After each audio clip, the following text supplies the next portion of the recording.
Si votre but cette année, c'est de passer de locataire à propriétaire, bien, vous allez vraiment trouver intéressante la vidéo d'aujourd'hui parce qu'on parle des 5 erreurs que vous devriez absolument éviter. Puis je vous rassure tout de suite, mes conseils, ça ne va pas d'être arrêté d'aller au Starbucks la fin de semaine ou de ne pas prendre extra guacamole quand vous êtes au restaurant, même si ça pourrait peut-être aider au final. En réalité, ça ne sera pas vraiment ça qui va faire une bonne différence puis qui pourrait vous permettre d'acheter une propriété ou non. En fait, aujourd'hui, je veux prendre une approche qui est un petit peu différente dans la vidéo. Au lieu de parler des 5 choses que vous devriez faire, mais je voudrais plus me concentrer sur les 5 choses que vous devriez éviter de faire si vous pensez acheter une propriété puis si vous êtes sérieux dans votre projet de devenir propriétaire. By the way, mon nom c'est Médéric Paiement, courtier immobilier puis cofondateur de Jumeaux Immobilier. Si vous aimeriez en savoir plus sur le marché immobilier à Gatineau, à quoi ça ressemble de déménager ici, sentez-vous à l'aise de nous contacter. Toutes nos informations sont ici au bas de l'écran puis dans la description de la vidéo. Donc, dans cette vidéo, je vais vraiment faire de mon mieux pour vous donner des conseils qui peuvent réellement venir faire une différence pour devenir propriétaire. Donc, si jamais vous apprenez quelque chose, vous trouvez qu'il y a de la valeur dans la vidéo, bien, je vous invite à cliquer sur le bouton j'aime. Ça aide vraiment notre chaîne puis c'est super apprécié. Si jamais vous avez des questions spécifiques, une situation qui est un petit peu plus différente, je vous invite à cliquer sur le premier lien dans la description de la vidéo pour planifier un appel directement avec moi. Donc, la première erreur que vous voulez éviter, c'est vraiment de ne pas prendre le temps de regarder toutes les options de financement qui s'offrent à vous. Mais ici, je ne parle pas d'aller chercher de l'argent privé ou d'aller regarder avec un prêteur B. C'est vraiment pas un bon conseil. Ce que je veux dire ici, c'est qu'en tant que courtier immobilier qui aide beaucoup de premiers acheteurs, mais c'est très fréquent de voir des gens qui vont prendre de l'argent, qui vont se faire donner de l'argent de leur famille directement. Mais là, je sais ce que vous dites sûrement, Médéric, ma famille ne va pas me donner d'argent, je ne veux pas d'argent d'eux. Je comprends tout à fait, mais est-ce que vous avez pensé à l'idée de mettre un plan de paiement directement avec eux? Tu sais, au final, si tu es pour rembourser quelqu'un, est-ce que ça pourrait être intéressant que tu rembourses directement un membre de ta famille qui veut t'aider? On remarque que la principale raison pourquoi les gens ne peuvent pas acheter une propriété, c'est souvent lié à la mise de fonds. Les gens pourraient se permettre de payer les paiements mensuels à chaque mois, mais c'est la mise de fonds qui les empêche de devenir propriétaire. Donc, je pense que ça vaut la peine d'avoir cette conversation-là avec un membre de la famille qui serait peut-être prêt à vous aider et que ça pourrait vraiment venir faire une différence en vous aidant pour la mise de fonds. Donc, je pense qu'en étant bien préparé, vous la réservez avec un plan de ce que vous voulez faire, ce que vous voulez mettre en place. Je pense que ça pourrait être une bonne option pour vous pour acheter une propriété. Sinon, l'autre option qu'on voit de plus en plus, c'est d'acheter avec quelqu'un d'autre. Ici, je ne parle pas nécessairement de quelqu'un que vous connaissez plus ou moins. Je parle vraiment d'un partenaire, quelqu'un avec qui vous êtes proche, que vous allez pouvoir être 50-50 puis que vous allez avoir des objectifs communs pour la propriété. Il y a de plus en plus de jeunes acheteurs qui nous contactent à Gatineau puis qui veulent acheter une première propriété. Puis là, ils nous disent ben, je ne peux pas économiser au même rythme que le prix augmente ou que les paiements hypothécaires augmentent. Donc, on va le faire à deux pour justement nous permettre d'arrêter de payer un loyer, puis au moins que l'argent qu'on paye à chaque mois, ben, ça nous revient au final. On l'a mentionné à plusieurs reprises dans d'autres vidéos, mais la mise de fonds minimum pour acheter au Canada avec une hypothèque, c'est 5 % sur les premiers 500 000. Si vous regardez quelque chose qui est entre 500 000 à presque 1 999 999, bien, ça va être 10 % de mise de fonds sur l'excédent. Je vous donne un scénario super simple. Si vous achetez une propriété de 600 000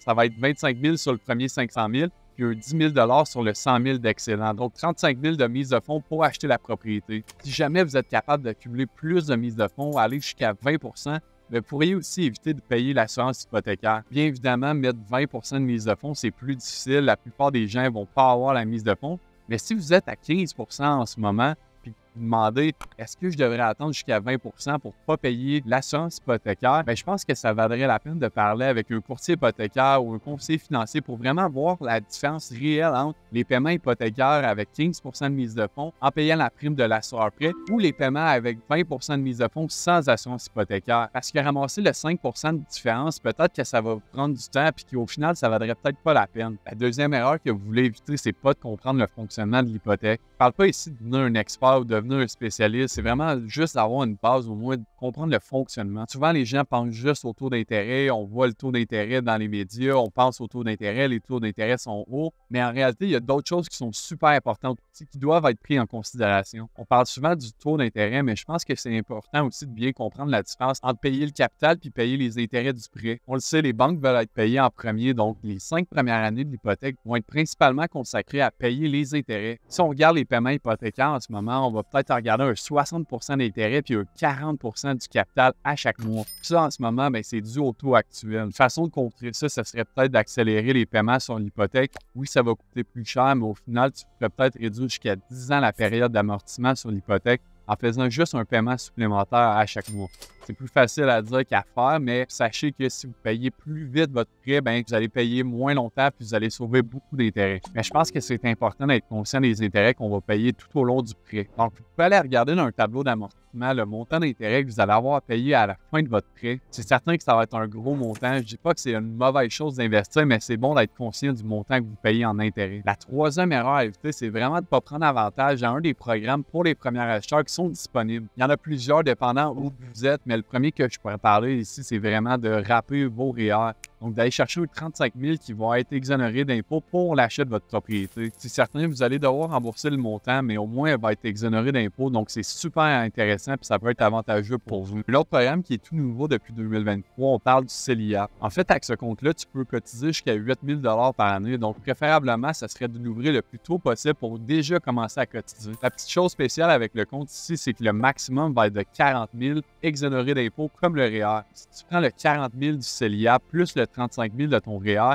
ça te fait une mise de fonds de 75 000 qui peut être vraiment intéressant pour l'achat de ta première propriété. La quatrième erreur que tu veux vraiment éviter, c'est d'envisager d'acheter à court terme. Ce que je veux dire par là, c'est si tu le sais déjà que dans 2 ans, tu vas devoir la vendre, mais peut-être que ça ne va pas valoir la peine. Comme on l'a vu dans les dernières années, il y a beaucoup de choses qui peuvent changer en 2 ans. Tu ne veux pas non plus essayer de timer le marché puis prédire que dans 2 ans, ça va avoir augmenté. Je pense que c'est raisonnable d'au moins avoir un horizon de 5 ans pour faire un bon choix. Parce que sinon, à court terme, tu risques aussi d'avoir une pénalité qui est importante, qui rend ton achat encore moins intéressant financièrement. Il y a aussi la taxe de bienvenue, tu vas avoir payé les frais de notaire. Donc, je pense qu'au final, ça ne vaut pas la peine si tu es pour acheter seulement à court terme. La cinquième erreur à éviter, c'est d'acheter à cause que tout le monde parle de l'immobilier, puis c'est la tendance en ce moment. Ce que je veux dire par là, c'est que si vous êtes dans un autre domaine, peut-être que vous voulez vous partir en affaires, mais gardez votre argent pour une mise de fonds, mais vous faites peut-être du tort plus qu'autre chose. Ce que je veux dire par là, c'est que oui, l'investissement immobilier, c'est un bon véhicule d'investissement, c'est sécuritaire, mais je pense qu'au final, ça va être toujours mieux d'investir dans un projet qui vous passionne, quelque chose que vous êtes bon et que vous voulez mettre du temps et de l'argent dedans. Pas seulement parce que la plupart des gens investissent en immobilier, que vous devriez le faire aussi. C'est tout pour aujourd'hui. J'espère que pour les premiers acheteurs, ça vous aide à être mieux préparé et informé des erreurs que vous pourriez avoir en cours de chemin.